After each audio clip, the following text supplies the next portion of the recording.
agora vamos começar. Vou contar para vocês a primeira parte que vai ser, porque eu vi que vocês gostaram de temas especiais.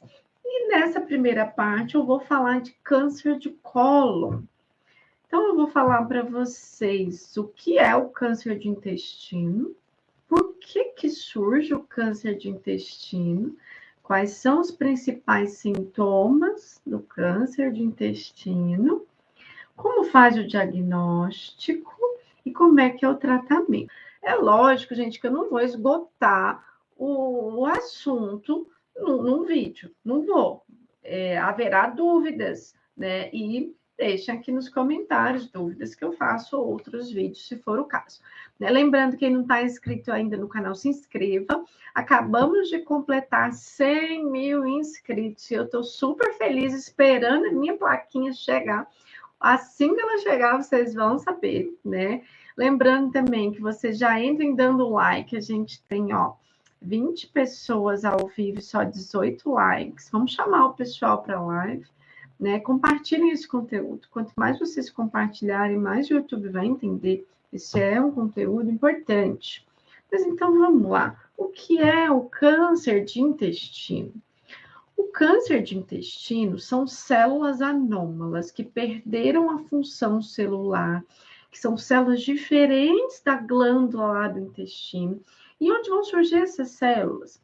Elas podem surgir no intestino grosso, no intestino delgado.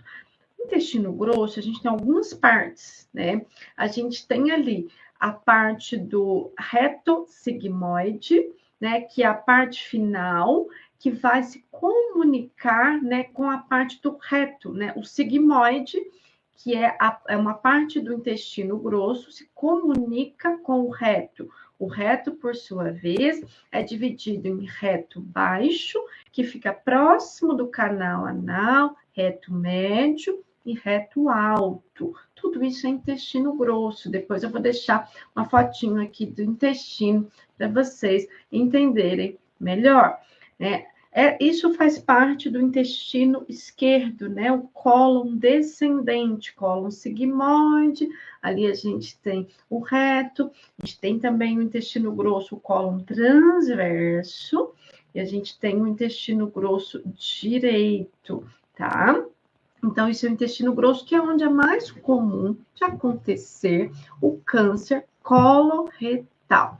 Aqui, não vou falar nesse vídeo sobre câncer de canal anal, porque é diferente, as células são diferentes.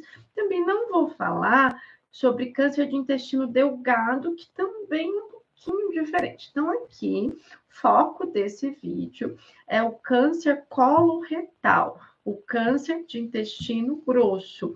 E o câncer coloretal é o segundo tipo de câncer mais comum, tanto em homens quanto em mulheres. Por isso, é extremamente importante. Então, o que é o câncer? Já contei para vocês, né? O câncer são células anômalas que perderam o controle sobre a divisão celular, que vão crescer de forma muito mais rápida, mas de forma desordenada. Com isso, essas células vão atingir a capacidade, né, de destruir, de invadir tecidos na sua profundidade e também de metastatizar, atingindo a corrente sanguínea ou a corrente linfática, e a partir do intestino podem, né, chegar nos linfonodos, que são os gânglios linfáticos, ou até mesmo em outros órgãos, como, por exemplo, fígado, pulmão, peritônio, que são os locais mais comuns de metástase do tumor coloretal, tá? Qual é o tipo de célula mais comum dos tumores coloretais? Mais comum, né? Mais o tipo de célula não, o tipo de câncer mais comum é o adenocarcinoma, tá? E aqui seguindo, por que ele surge? A maior parte dos casos de câncer coloretal nós chamamos de esporádicos, ou seja, não são familiares, estão relacionados aos hábitos de vida, ao estilo de vida da pessoa. Então, quais são os fatores de risco que vão aumentar esse risco de ter câncer de intestino? A gente tem vários, né? A gente tem o hábito de fumar, que é o tabagismo, o etilismo, que é o hábito de beber, o sedentarismo, aumenta o risco de câncer de intestino, a dieta inadequada, que é aquela pessoa que vive comendo churrasco, carne gordurosa, dieta rica em gordura animal, pobre em vegetais, dieta rica em salames, embutidos, presunto, salsicha, né? A obesidade também é um fator de risco para o câncer de intestino. Esses são os principais, né? E isso corresponde a mais ou menos 90% dos casos. Então, 90% dos casos, aproximadamente, dos casos de câncer coloretal, eles não são hereditários, mas sim relacionados aos hábitos de vida. Mais ou menos 10, 15% dos casos são genéticos, de origem hereditária, e podem estar relacionados a algumas síndromes, né? Síndromes que passam na família, ou seja, que a pessoa já nasce com aquela mutação no DNA, né? Ou a alteração no DNA. A gente tem algumas síndromes genéticas que vão fazer com que aumente o risco do câncer coloretal. Vou citar duas situações aqui, né, onde isso pode ocorrer, que é na síndrome de Lynch e também na polipose adenomatosa familiar, que são aquelas famílias que têm múltiplos pólipos. E como saber, então, se na sua família você tem uma tendência de ter o câncer coloretal? Né? Observe a sua família e veja se você tem parentes de primeiro e segundo grau que tiveram o câncer coloretal antes dos 45 anos, né? Essa observação é extremamente importante, porque se você tem na sua família, então, né, mais de um parente de primeiro ou segundo grau que tiveram câncer coloretal antes dos 45 anos de idade, né, procure um oncologista para iniciar o seu check-up oncológico, né, o mais rápido possível, né, e para fazer também um aconselhamento genético, tá? Quem quiser mais informações, eu faço esse tipo de atendimento, né? Olhem no meu site, que é o www.doutoraviviankoski.com.br. Vou dar uma paradinha aqui, pedir que vocês que estão entendendo esse conteúdo até aqui, né, que deixem aqui um like. Vocês que ainda não estão inscritos no canal, se inscrevam no canal, compartilhem esse conteúdo, que esse conteúdo é extremamente importante. Eu fiquei super feliz no primeiro vídeo que eu fiz, né, na primeira live que eu fiz de temas especiais, que é o que eu estou fazendo aqui agora. Uma estudante de medicina do 7º período falou: doutora, faz mais vídeos, faz mais lives com temas especiais, que está ajudando muito. Então, eu acho que realmente ajuda, né?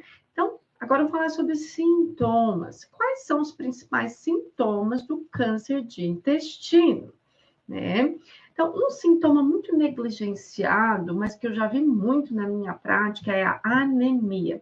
E muitas vezes os pacientes têm anemia crônica, sem sinal de sangramento, e são pacientes que chegam no consultório e falam: eu tenho anemia, mas isso para mim é normal. Gente, anemia não é normal, a não ser que você tenha uma condição genética hereditária, por exemplo, uma talassemia menor, ok?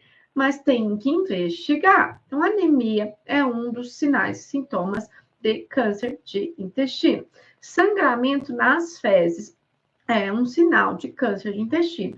E sempre que ocorre sangramento nas fezes, nunca pode ser normalizado. Nunca. Ouviram? Nunca. Porque tem pessoas, né, que pensam: eu tenho hemorroida, por isso que eu tô tendo sangramento.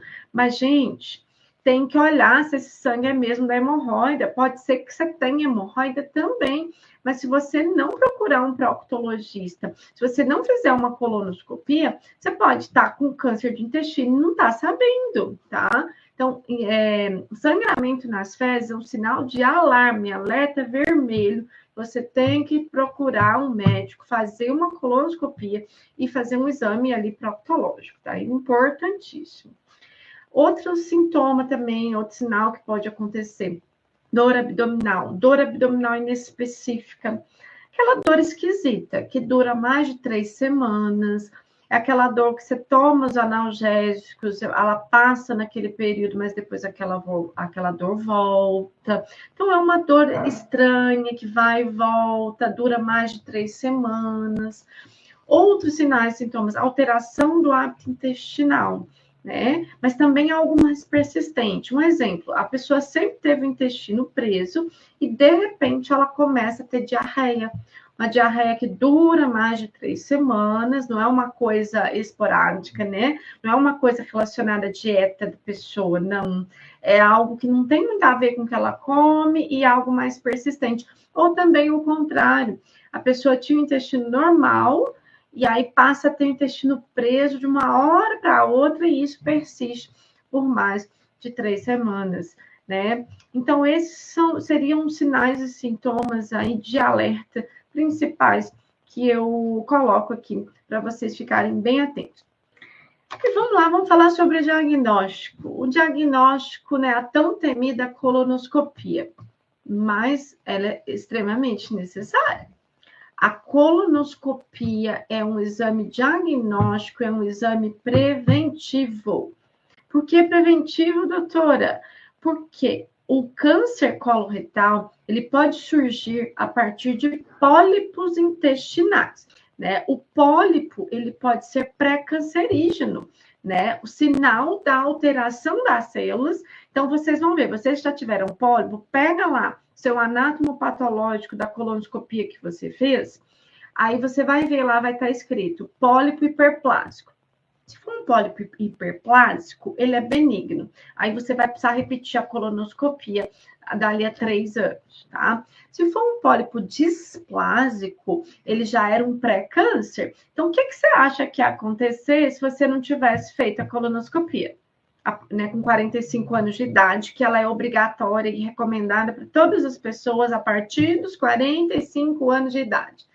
Se você não tivesse feito essa colonoscopia e deixasse esse pólipo displásico crescer, ele ia, com o passar do tempo, entre 5 e 10 anos, se transformar num câncer invasivo, né? Então, por isso que eu falo, a colonoscopia, ela é tanto diagnóstica quanto terapêutica e preventiva, porque além de fazer a biópsia de um câncer, ela vai tirar um pólipo que pode virar câncer se você não tirar, né? E é importantíssimo. E, infelizmente, né, eu encontro muitos pacientes que ainda têm medo da colonoscopia e se recusam a fazer colonoscopia. Eu, né, tenho atualmente 43 anos, né? Estamos aqui no dia 6 de maio de 2025 e eu já fiz a colonoscopia.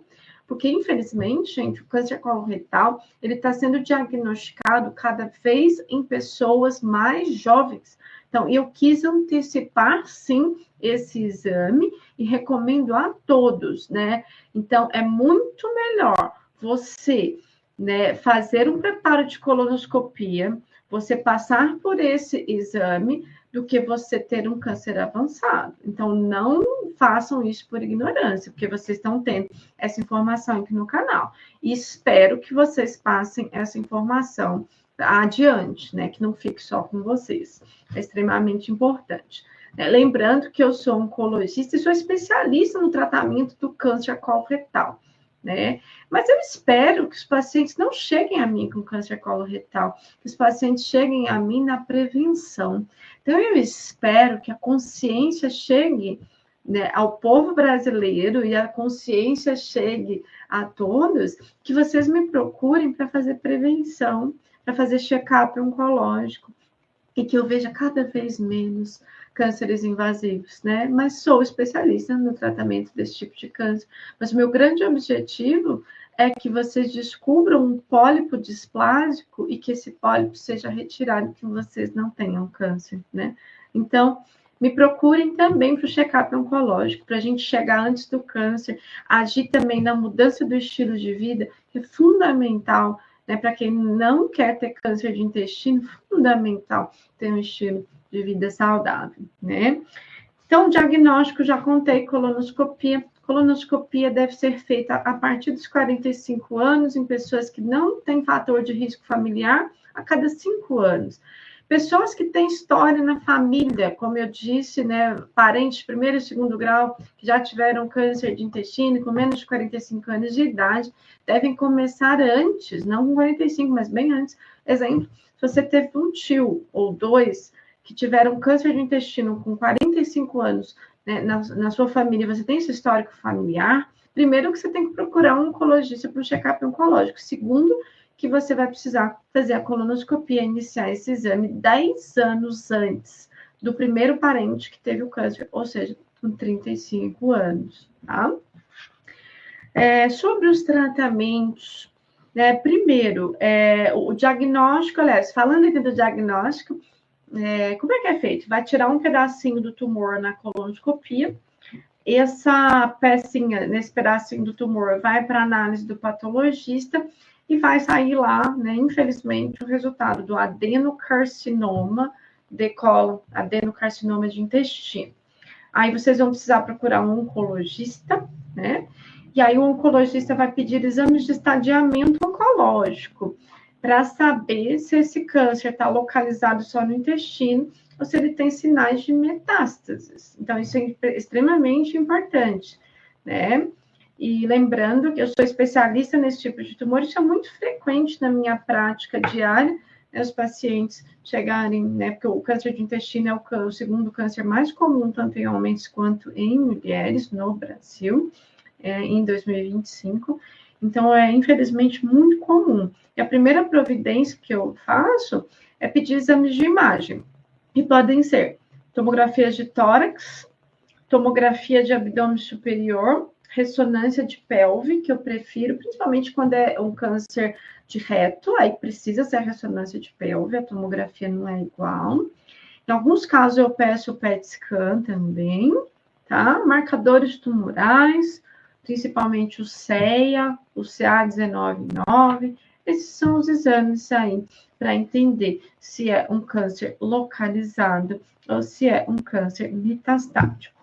Considerando que é um câncer localizado, existem duas formas de tratar, dependendo da localização.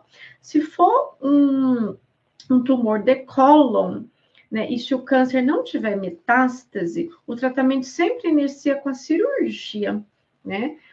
O tratamento sempre inicia. Eu vou usar o ano que eu estou falando isso, porque as coisas estão evoluindo tão rapidamente que essa live está sendo feita no dia 6 de maio de 2025. Então, tudo que eu falar está relacionado aos protocolos vigentes neste período, porque nós já temos estudos de imunoterapia em paciente com síndrome de Lynch, instabilidade microsatélites, onde a gente já está fazendo em pesquisa clínica imunoterapia antes de operar, mas ainda não é nossa realidade, tá bom? Então, vamos lá. Aí, uma das primeiras providências é a cirurgia, quando o câncer de cólon está localizado, não tem metástase, onde, então, vai ser retirada uma parte do intestino e os gânglios que estão em volta, ali na vizinhança do intestino, né? E depois que o paciente faz a cirurgia, esse novo material também é enviado ao patologista, e aí o oncologista vai avaliar novamente o paciente para entender se esse paciente precisa ou não da quimioterapia preventiva, tá bom? Já se eu tenho um câncer de reto, o tratamento é um pouco diferente. Se o câncer está no reto baixo, reto médio principalmente, e reto alto também, o tratamento pode ser que tenha que começar com a quimiorradioterapia, né? E depois é feita a cirurgia. Então, eu tenho uma sequência um pouquinho diferente quando eu falo de um tumor de reto, tá? Quais são os protocolos de quimioterapia, de prevenção que mais utilizados, né, de prevenção na pós-cirúrgica? E como é que eu defino qual é o melhor protocolo? Então, essa definição da necessidade ou não da quimioterapia preventiva, que nós também chamamos de quimioterapia adjuvante, ela vai estar baseada em alguns fatores. Quando eu falo de câncer de cólon, principalmente se eu tenho linfonodos comprometidos, né, a invasão do tumor na profundidade do intestino, que é classificado em T1 até T4. O T4 é quando ele já invade, né, órgãos vizinhos, ele sai da espessura do intestino, perfura o intestino muitas das vezes, e ele pode ali comprometer órgãos vizinhos, né? Como bexiga, só um exemplo que eu estou dando aqui para vocês. Então, o estadiamento, né, a classificação do tumor, e é baseada nisso que a quimioterapia pode ser indicada, a gente chama de TNM, onde T é o tamanho do tumor e a profundidade da invasão na parede do intestino, vai de T1 até o T4. O N vai ser os linfonodos, se esse tumor tem gânglios positivos ou não, e o M, né, vai ser se tem metástase, que isso a gente vai conseguir ver nos exames de imagem.